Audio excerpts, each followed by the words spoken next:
Yo. Yeah.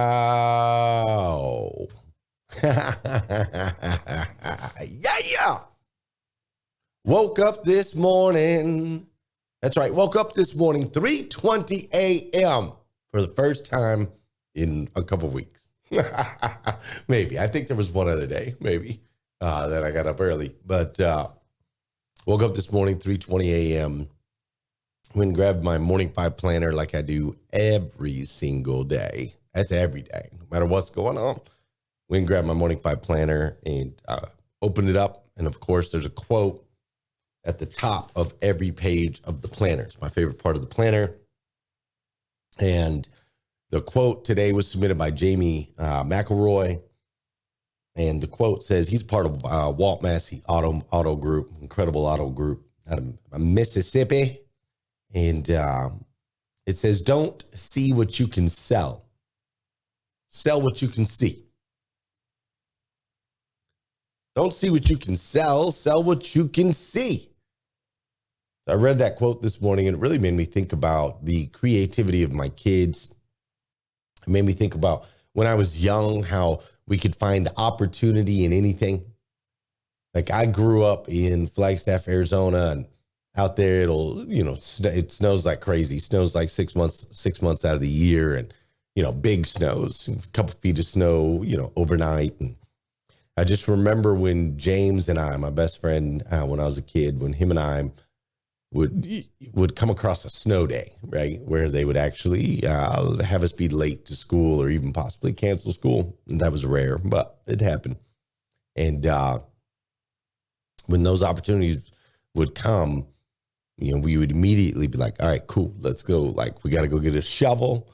Let's go knock on some doors. Let's go see who needs us to shovel their driveways, right? Like, yesterday, the opportunity wasn't there. It snows a few feet, and now all of a sudden there's an opportunity to serve that is created by the snowfall, right? Which could be looked at on one hand. We could look at the snowfall and say, oh, man, that's inconvenient, and it's cold, and it's going to be a pain in the butt, and we got to do this, we got to do that. Or we can sell what we can see, which we see an opportunity to serve others through, that was born basically overnight. So, Jamie, appreciate the quote this morning. I appreciate the quote this morning, Jamie. You are a rock star, super excited. And I've got a powerful guest with us today here on Rise and Grind. So super excited you're here. Let's dive in. Good morning and welcome to Rise and Grind Live. Unlock your full potential with the power of daily motivation, education, inspiration with your host, Glenn Lundy, a husband to 1, father to 8, global motivational speaker, and the author of The Morning 5. I'm Heather Parody, former therapist turned online entrepreneur and wannabe comedian. Celebrity interviews, transformational information, and a massive community around the #1 morning show in the world. It's 5:30 a.m. and it's time to rise and grind.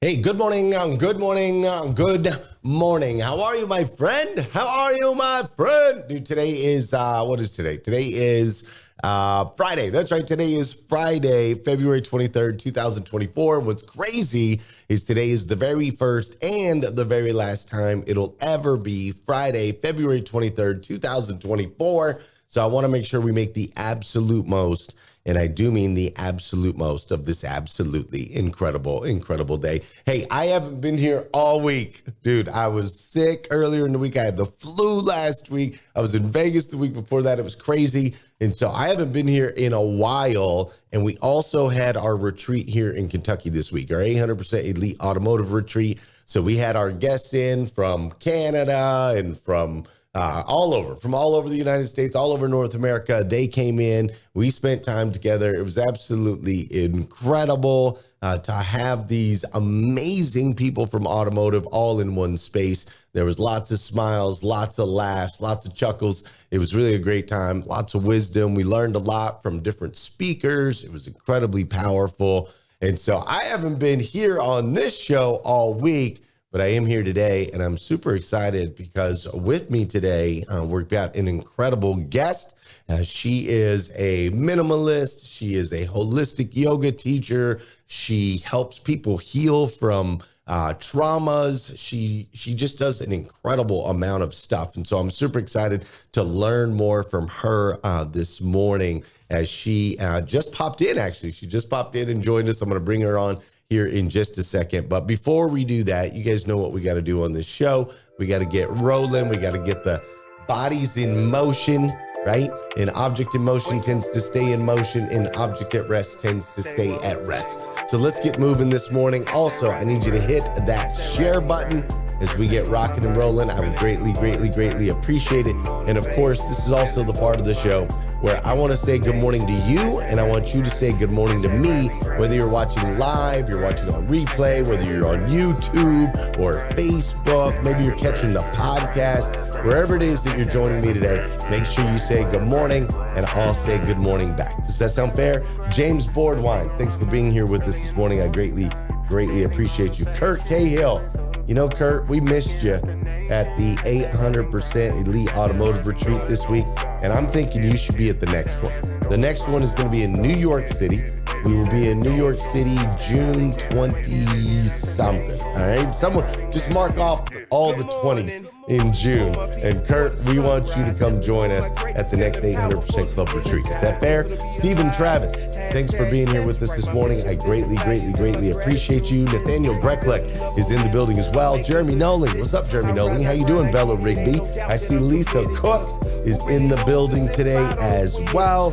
My guy Jeremy, he's a part of an amazing automotive group too. Man, there's so many awesome people in automotive. It's ridiculous. Ryan Van Soyek is here this morning. Ryan, thanks for being here with us, and thanks for being with me in Kentucky this last week. It's been amazing. Debbie Dowling-Waba is in the building. Russell Hill is up in here. Jeremy Lemus is in the building as well. Liza Myers-Borges, great to see you. I'm so glad you're here. Gail Dopp is in the building. Sharon Falk, what's up, Sharon? I'm glad you're here. Dora Maria in the building. Pastor Jeff Moffitt is up in here as well. Melvin Rodriguez, Yolanda Christensen, Lisa Bourne, Trey Orban, so many folks up in here with us this morning. I greatly, greatly appreciate you. Hi, Marilyn Wilkin. I'm glad you're here as well. Hey, check it out. Also, many of you have gone on and grabbed a copy of The Legacy Titles, my new book that came out just a couple weeks ago. And I just want to say thank you. I am so grateful that you chose to invest time, effort, money, energy into supporting this book. It's been amazing. The audio experience came out about a week ago. If you haven't checked out the audio experience, I highly suggest you give it a listen. Whether you're an audiobook person or not, whether you're a business person or not, the audio experience, my guy TM Hyman, he's like, bro, you're going to get a Grammy. You're going to be the first guy to ever get a Grammy for an audio book. We created an amazing, amazing experience. So super, super, super excited. All right. On that note, check it out. We've got Michlyn. She is here with us this morning. She's an amazing superhuman from all the things I've seen. We've never met in person, but we're about to do that right now. And so I'm super excited to bring her in here with us. I do need to click on a couple things real quick to get her into the feed. So give me just a second. I'm going to bring her in. There she is. Let's see. There she is. There she is. There she is. All right. Beautiful, beautiful, beautiful. And she's here with us this morning. Welcome. How are you? I'm good. How are you? I am doing amazing. It's great to see you this morning. Great to see you as well. It's early. I'm not usually up this early, but thanks for the jump start and the motivation. Yeah, no problem. Thanks for being here. And as you see, what you see on the screen, I'll be kind of mixing you into different shots and so on and so forth on the video. So if you see yourself on the screen, they can see and hear you as well. If you don't see yourself on the screen, then don't worry. They can't see or hear you at that point. So I'm glad you're here with us this morning. Now, I do want to make sure I say your name properly. So will you help me make sure that I say it properly? I see it as Michlyn, but talk to me on that. It's so funny. I lived in Montreal for a couple of years, in which case I was just Michlyn, but it is pronounced Michlyn. Michlyn. Okay, beautiful. I'm glad I asked. So we get that cleared out. Michlyn, it is a beautiful name, and you do beautiful work. I've done a bunch of research on you over the last week, and you're doing a lot of amazing things. At the same time, you are listed as a minimalist. And so I wanted to talk about that a little bit. Talk to me about a minimalist lifestyle and how do we live as a minimalist and still be able to do so many things. It looks like you've got your hands in a lot of different pots. That's so funny.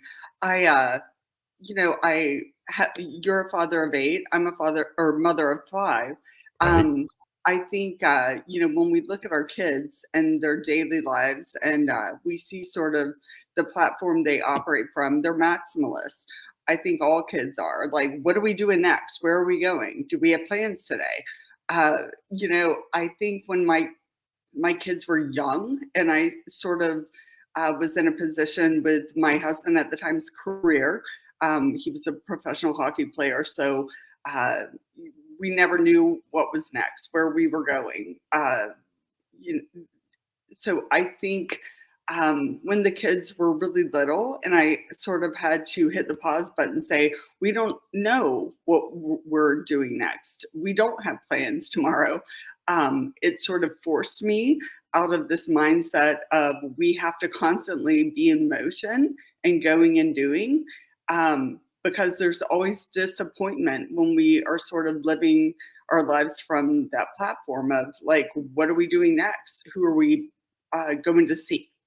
What are we going to accomplish next? Sort of this grocery list, this linear way of thinking, because it usually ends up in disappointment. And so I sort of learned through experience that when we take these off our plate and sort of start chasing a slower lifestyle and getting rid of the things we don't need, that is when we truly become more content. And so I saw my children sort of evolve to a place of more contentment at a young age when we start doing less. And so I got rid of things, and living as a minimalist suits me well. And through life experience, I've seen how it sort of suits my children as well and helps them sort of become more content to just be and just be still. And when we arrive at that place of being still and stillness and not looking for what I can achieve or, attain, we are able to sort of be in that place of stillness. And in that place is when I have found I'm my happiest and, closer to God. And, when we are looking for answers, we aren't in a place to be closer to God. And I think that is why your story sort of spoke to me. Tragedy to triumph was sort of the first line that I heard about your personal history and story, which is beautiful. Thank But you. we're all always sort of in a place of, or in our lives, tragedy to triumph or trauma to triumph, and all points in between. But being able to seek stillness, comes from sort of being still. And when we take out the things that we don't need is when we're able to, from my experience that stillness and that closeness to God. And that is when we are able to sort of figure out who we truly are at our core, which is so difficult, for children, when, especially in this generation, when they're battling, so many rubber bands pulling them of peer pressure and achievements and, stress, with little ability or capability for stress tolerance. So, opened, my first brick and mortar business, a yoga studio, back in 2014. And it was sort of my ministry and became my ministry.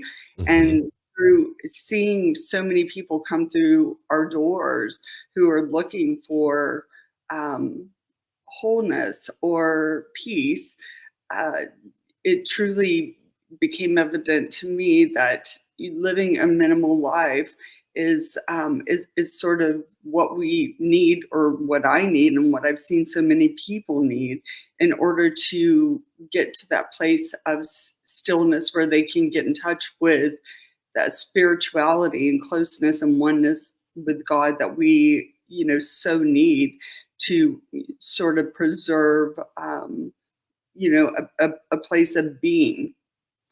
Yeah, it's very challenging in the midst of all the things, right? All the things that we have today, whether it be devices or places that we need to go or activity that's like always doing something. It's very challenging, I agree, to be still and be able to connect with God at that level, right? Because we're just constantly going.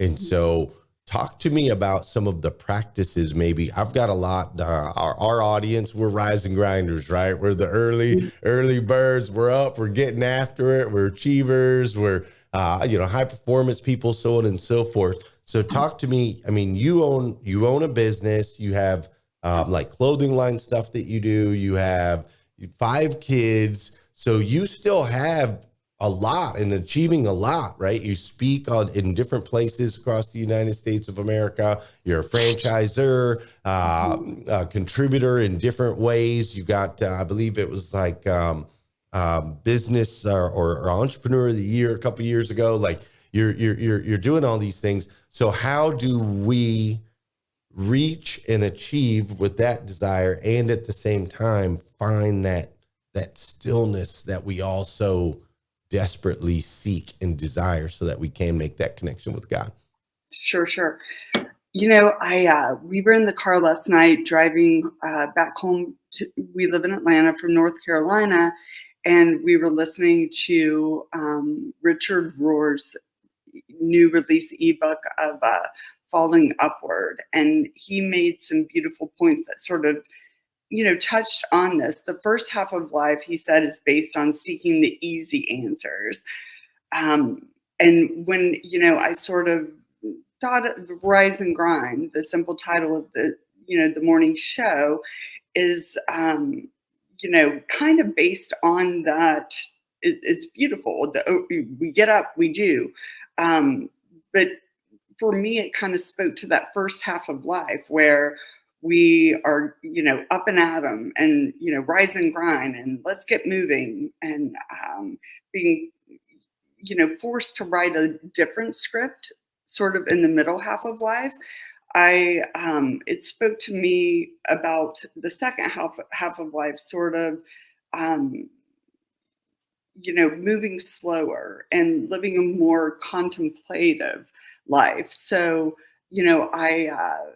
being an entrepreneur, being a mom of 5, we are forced to juggle it all, as you know. But I don't feel that we are able to, even if we're rising and grinding and giving it our best effort, if we are not, in a place to give our children and our clients, our best, our businesses, and our, efforts at being the best parent that we can be and offering our children our best lives, isn't going to be a maximalist, success if we aren't able to sort of minimalize and take things sort of down. So I I I think it's a combination of, finding that sweet spot of being successful, but removing the need for accolades and achievements, and um, letting things sort of grow organically instead of trying to force things, which is the mentality that we sort of have in that first half of life. I noticed you were born the same year as myself. And so Thanks. it's sort of, difficult to not difficult. It's beautiful to say, hey, I'm in the second half of life now, if that's sort of how Right. we look at it. But I think, a mindset shift into, away from I need to achieve, And hey, if I'm able to just be and let my gifts flow from within, um, things just sort of naturally happen in a more organic way. Mm, And that is sort of how I've chosen to live my life, and the view I've taken, with my children, while trying to teach them the lessons of hard work and grit and grind, and one foot in front of the other, and we have to keep looking to grow and improve ourselves instead of just giving and seeking. yeah. And that is that is what I feel has sort of probably made me successful in business. I'd be interested in hearing, your experience on how you face business and life in your 20s and 30s versus in your later 40s as well, because um, I know that I find myself in a different position than when I very first started my brick and mortar. It was a small business. I was scared. And, the first year in business, we had 42 inquiries about, a possible franchise. How can I replicate this in my city where I live? This is beautiful. It speaks to me. And I was sort of, floored, Right. and didn't, put the pedal to the metal, but with time and research and, sort of finding that place of stillness with God and saying, like, what is your will for me? Am I supposed to do this? We were able to successfully, franchise the business and grow on a larger platform and reach more lives and expand that ministry. And so Incredible. it's nothing. My husband makes fun of me because he, I don't live my life from the place of everything happens for a reason, but I sort of say everything happens the way it's supposed to. And if are living in that place where the things that you want and the successes that you want to achieve aren't contrived, um, when things happen organically and you're able to sort of take the hands off the wheel and trust, those are when the most beautiful things happen. And when you try to force things, you often find yourself in a place of panic and disarray, and Mm, those are not the emotional places that draw people to you, and allow for opportunities to expand and become something bigger and beautiful. yeah. And I love how you tapped into that, right? A place of disarray and panic is not going to draw people to you, right? And when we're at peace and we're authentic and we're in our space and we're in flow, it is very attractive, right? It's attractive for others. So we can pull people towards us versus having to constantly go out and get. And yes, I'm with you. 77, heck of a year. It was an awesome year for the world. For those of you that weren't born in 77, I apologize. 77 was the best year ever. And you know, in response to your question, here's what I tell people. In my 20s, I thought I knew everything. In my Hmm. 30s, I started to realize that I know a few things. And now that I'm in my 40s, I realize I know absolutely nothing, like absolutely nothing. And it's such an incredible space to be Hmm. in because now I'm just curious about everything, right? I just want to seek to understand and ask questions Hmm. about everything versus when I was younger, it's like, oh, I know what I'm doing. I know I know where I'm going. And I've just bashed through brick walls. Now I'm like, how did they build this brick wall? That's Hmm. very intricate. Let me look at that. What is there about that? And so it's definitely a different season, and it's a season that I am excited about. I'm more excited about where I'm headed than ever before. I used to think, 40s was old or whatever. And now I'm like, Hmm. oh my gosh, this is awesome. I'm getting Right. closer to God um, because I don't have all this other junk, kind of in the way that I had when I was in my 20s and 30s. That's for sure. Sure. Sure.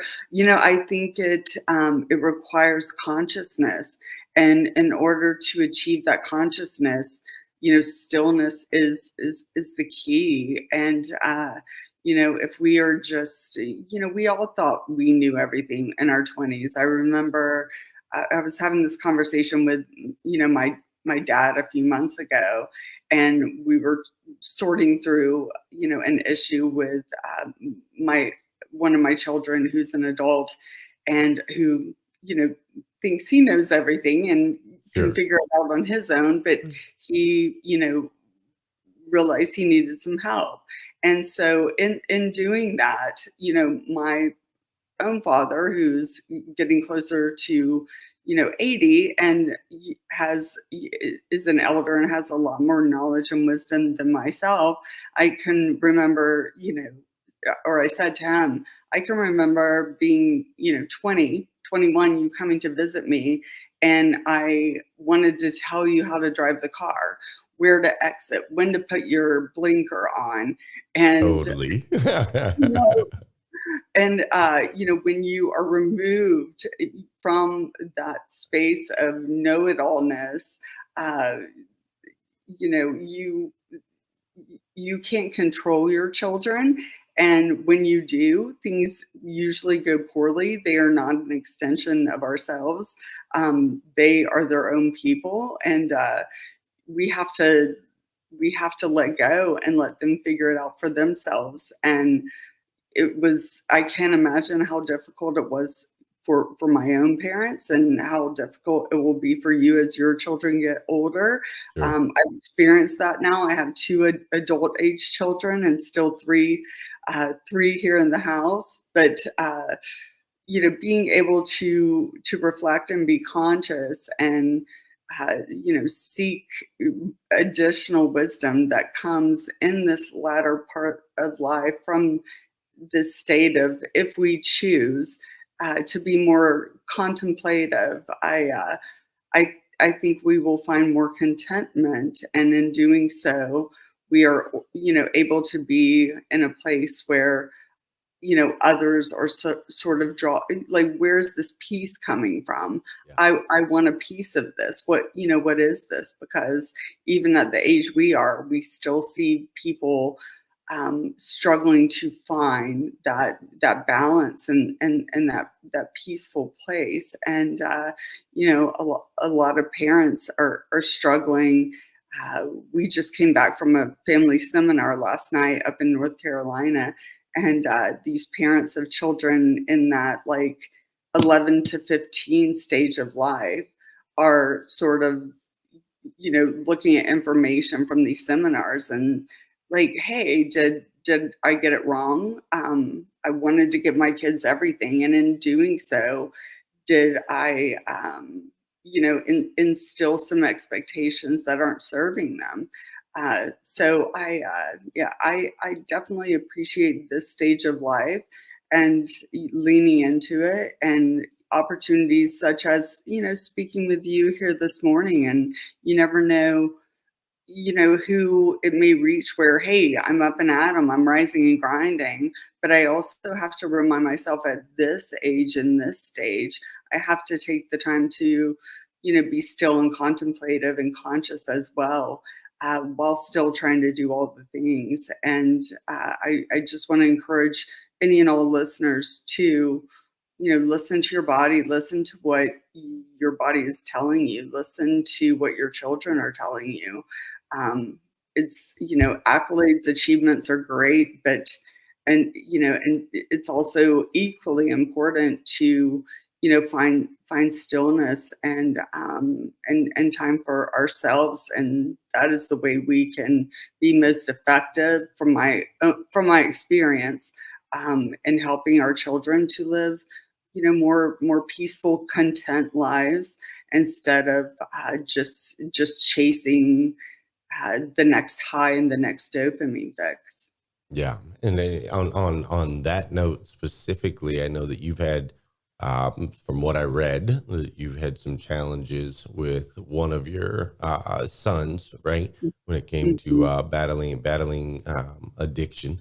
And I Mhm. know that that's something that you're passionate about now, is helping other people heal and find healing from that. So talk to me. I do know that we have in the audience, I know that there's moms that have battled, that or maybe currently battling that. I do know that my own mother had to deal with me for Mhm. many, many years as I went down, a path that was quite challenging for her. And gratefully, thankfully, I was able to pull through that. And my mom loved me and supported me exactly as she needed to through those different seasons of my life. But talk to us about that real quick. What Sure. have you discovered in that, and what are maybe some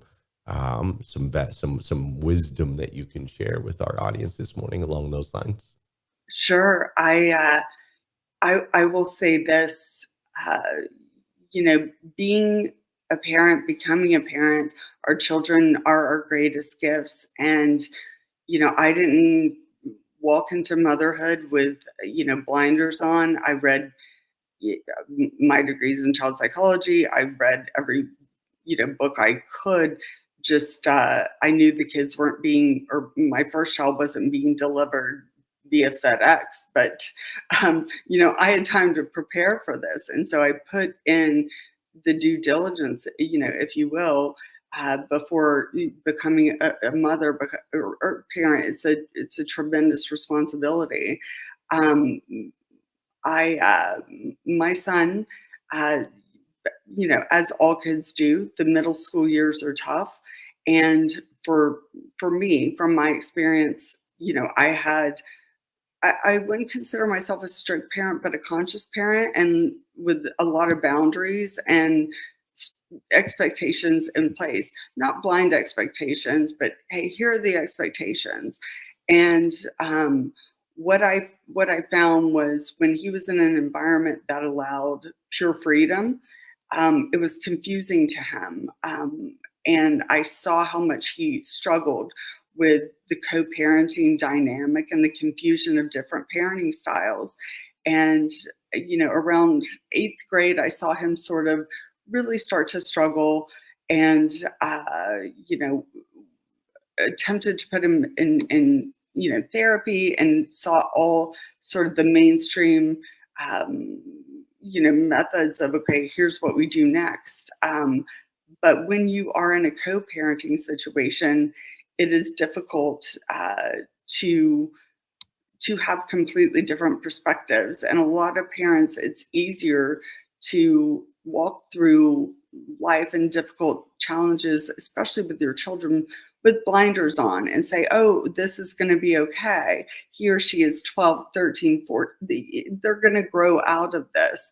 I, was afraid that this was something that, Max, who was a gifted athlete and played competitive and travel hockey, lacrosse, uh, baseball, football, soccer, all of it. But, was it too much? Was he in a pressure cooker? I just don't know. But, about a year and a half ago, he uh, still playing competitive sports. And I know the COVID thing took a toll on all our kids and us, as adults. But we, noticed a change in him, and he was still living at home, but lost, a lot of weight very quickly, Mm. and some other physical manifestations. And, he came to us because we came to him and said, is what is going on? Um, some manic behaviors, some behaviors we hadn't seen before, some desperate for, extra money or finances, not being able to complete, the things that were expected of him on a daily basis. And it came to our attention that he had tried and become addicted to prescription opiates. Mm. And once this was revealed to me, I dove in and did as much research as I possibly could. But what I found was the lack of support from, family members who, it was impossible for them to even like accept that this was our reality, made his addiction and situation even more difficult. He was so brave and entered a recovery program, and maintained a life of sobriety for about 7 months after entering that program.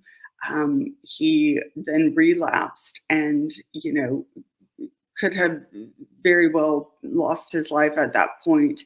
Um, that particular relapse sent him into a precipitated withdrawal, in which we were trying to get him from point A to point B to detox, and we had to call an ambulance, and he was seizing and Mm. almost unconscious, and that is what it took to sort of, you know, get his loved ones, or people close to him, to sort of say, "Oh my gosh, this is a problem."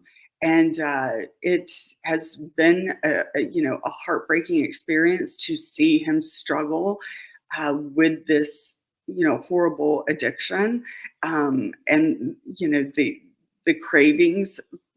I can't even imagine what he went through, but I do know that this is an epidemic in this country, particularly, and Yeah. that kids are losing their lives every day. And so, if I can, choose to put pride away, and what our ideals were for our children, except that this was a kid who, had all the tools to sort of be successful in life, and as an as an adult, still fall into this trap. um, my goal from 2024 moving forward is to help as many parents as possible see the warning signs and not be afraid of shame or blame, or you know, um, putting our children in in those shameful moments where they are not able to achieve recovery, because recovery, as you know yourself, is possible. And we didn't experience an acute tragedy, thank God, but if we can use Max's story to to achieve additional triumph and save lives. That I know is my mission moving forward. Yeah, I My love it. personal, yeah, my personal businesses, still exist, and I am still mom to 4 other children as Yeah. well. But I think going through this experience with him and seeing other mothers go through the same thing, and many don't have their children, um, because they've lost them to overdoses or suicides. Or I have a friend right now who I actually met through my yoga business. Tremendous family, tremendous parents, and their son is got charged with murder for selling a fentanyl laced Wow. unknowingly pill to a high school senior cheerleader here north of Atlanta, and that family has been wrecked and devastated. And our children are the most vulnerable at this stage of life, and they see these images and they strive for perfection, and it's simply unattainable. And if I can use my voice uh, let parents and children know that, from my experience, being raised in an environment where perfection was seen as something to strive for, um, that in itself is a pressure cooker. And I, I've seen what it can do and what it can create, and the anxiety that comes along with that. And so, my mission moving forward is to help parents perhaps become more enlightened or awakened Mm. so that we can see and accept that our children do struggle, will struggle. It's not our fault. It's not the world's fault. It's the world that we are living in, and it's okay. But if we can embrace it and accept that, um, our children need us and need our help when they are the most vulnerable, perhaps we can save lives. And that is the place that I'm at right now. Yeah, I love it. I love that that's where you're at and shining light on all of that. I know that that's powerful. It's generational impact that Mm, you are creating and participating in. And you guys are you're in Alpharetta, right? Alpharetta, Georgia? Yeah. correct. I go down there often. Beaver Toyota, Patrick Abad and Beaver Toyota are there in Alpharetta, Georgia. And so I go down in Mhm. that area. It's a beautiful area down there. I'll have to swing by and visit your yoga studio. Is that is it in Alpharetta? So in 2020, I sold the flagship location of my yoga studio, which was located in Rosemary Beach, Florida, Okay. and we moved up here. So currently, there's a location in Northwest Florida and two locations in Savannah, Georgia, and Gotcha.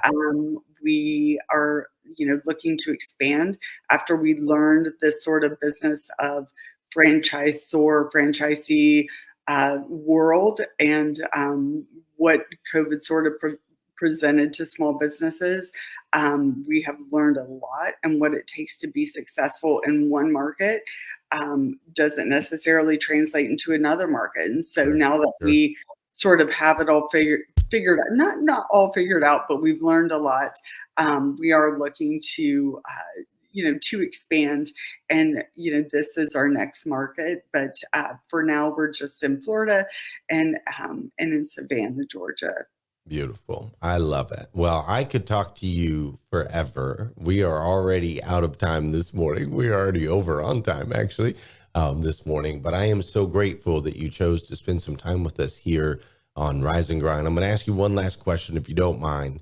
Sure. And what I'm going to do is I'm going to put you up on a mountaintop real quick. Just imagine you're on top of a mountain and all of civilization is at the base of the mountain, right? All of civilization, and they're cheering your name. They're cheering for you. And somebody walks over and hands you a mic. I don't know who somebody is, but they walk over and they hand you a mic and they say, hey, you have 2 minutes, 2 minutes to drop something on all of civilization, something practical application that they can apply in their life today, this week, this month, this year. What would you tell them? Mm. Whew, that's a good one. I would say whatever age or stage you're in, if you're in the first half of life or the second half of life, choose consciousness. And when we are able to be conscious and live our life in a conscious way, um, it's a daily practice. It's sometimes a minute to minute practice. Um, but setting our egos to the side, and if you don't think you have one, you're lying to yourself, because we all do. It's not allowing that ego or some manifestation of who we think we should be, to control our lives. Being able to be conscious and stare at the things we need to stare at, and actually, you know, as a parent, I would say one of the biggest things I could say to anyone who is a parent or wants to, has intentions of becoming a parent one day, uh, repair work. Become a person, a parent that is able to hear anything without becoming defensive or deflective. When your children or your partner or your spouse or anyone that you care for can bring something to you in love, and you don't feel instant shame or the need to become defensive, that is one of the greatest life achievements I have found, um, in order to have meaningful and successful relationships. And, you know, those meaningful and successful relationships are really what life is all about. And, if we're able to do that, um, it's so hard for children to trust us. They want to control what is next. But, our Heavenly Father tells us to trust Him. And, if we can look at our children's, difficulty in trusting us, I think that sort of, that conscious piece, uh, damage repair, the ability to trust, love, forgive, and cover in grace, any and all things that, happen here on earth as we are human, will give us a peace and give us a place of acceptance, so that we are able to, achieve what is most meaningful, and important in this life, which is our relationships with our loved ones and our relationship and closeness and oneness to God, which comes through that acceptance, which is so difficult for us as humans, but is incredibly important to living a fulfilled uh, life. And on the second half of life, um, that is the most important thing for me.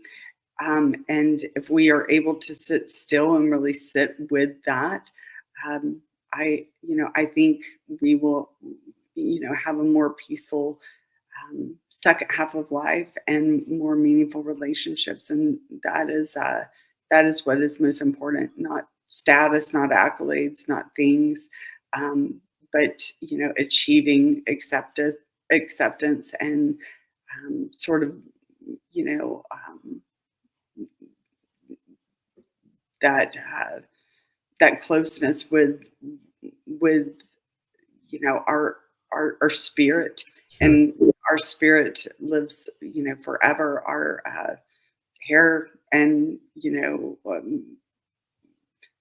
what we drive, Yeah. those things pass. And so I'm committed to living a conscious and spiritual life. And I've seen those who find it really difficult to surrender to that really struggle, and it breaks my heart to see people struggle in this life. So acceptance is